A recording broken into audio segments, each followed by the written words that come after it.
შესაძლებელია ნინო წილოსანის ეს განცხადება დღეს შემთხვევითი სულაც არ იყოს და მალე ამ წინადადებით გამოიხატოს ქართული ოცნების სრული პოზიცია, ვინაიდან დღეს ძალიან ღიად დააფიქსირა ნინო წილოსანმა, რომ მისთვის წინაპირობა დებატებში მონაწილეობის იქნება ის, რომ არ დაჯდება დებატებში საერთოდ ასაკრძალი პარტიების არც ერთ წარმომადგენელთან და წევრთან. ამისგან არც თუ ისე განსხვავებული პოზიციები მოვისმინეთ ჩვენ ამ დღეების განმავლობაში, მათ შორის ქართული ოცნების წევრებისგან.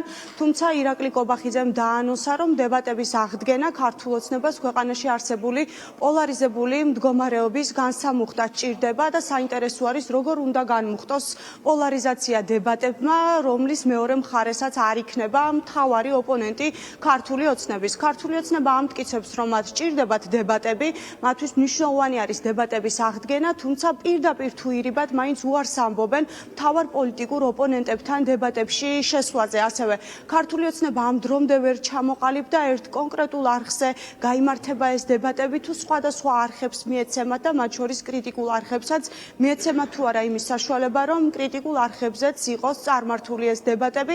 ოცნებაში აცხადებენ, რომ უნდა იყოს შემოთავაზებული აუცილებლად ისეთი ფორმატი, რომ ადგილი არ ჰქონდეს მოდებატე მხარეებს შორის ფიზიკურ დაპირისპირებას და ურთიერთშეურაცხყოფას.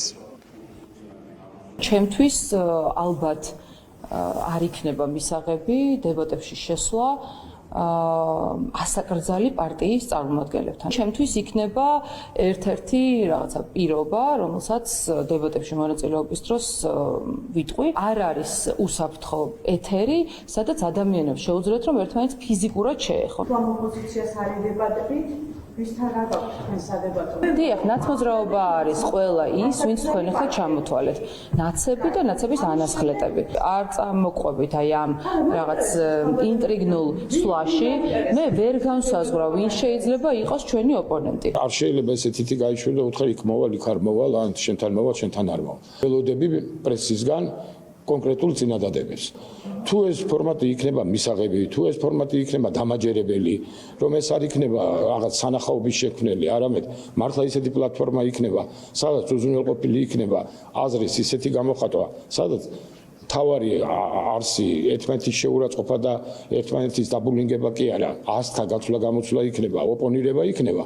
რა თქმა უნდა, ეს გადაწყვეტილება იქნება მიღებული. ჩვენ მედია საშუალებებისგან, შესაბამის ფორმატებს ველოდებით. აქ არის ერთადერთი წინაპირობა, თუ კი ამას შეიძლება წინაპირობა დაერქვას, უნდა იყოს ობიექტური ცელისწამებისგან, შეურაცხყოფისგან, გინებისგან თავისუფალი გარემო, სადაც პოლიტიკოსები და არა მხოლოდ შეძლებენ თავისუფლად იდებატონ და საზოგადოებას დაანახონ, თუ ვინ არის მართალი და ვინ არის სტუმარი. საინტერესო არის, რა გადაწყვეტილებას მიიღებს ქართული ოცნება და თუ კი ქართული ოცნება მაგალითად მიიღებს გადაწყვეტილებას, რომ არ ედებატოს საზოგადოების ყველაზე მაღალი ნდობის მქონე ოპოზიციური პარტიების წარმომადგენლებს, საინტერესო არის, ვისთან გასურს ქართულ ოცნებას დებატები, ასევე საინტერესოა, რა მედია ფორმატს აირჩევს ქართული ოცნება დებატებისთვის და მიეცემა თუ არა მაგალითად სხვადასხვა მედია საშუალებებს იმის საშუალება, რომ ეს დებატი გაიმართოს. ირაკლი კობახიძემ კი დაანონსა, რომ მინიმუმ 2 კვირაში ეს დებატები უკვე ყველანაირად მზად უნდა იყოს, თუმცა ამ ეტაპზე, როგორც ჩანს, ქართული ოცნება ჯერ არაფერზე ჩამოყალიბებულა.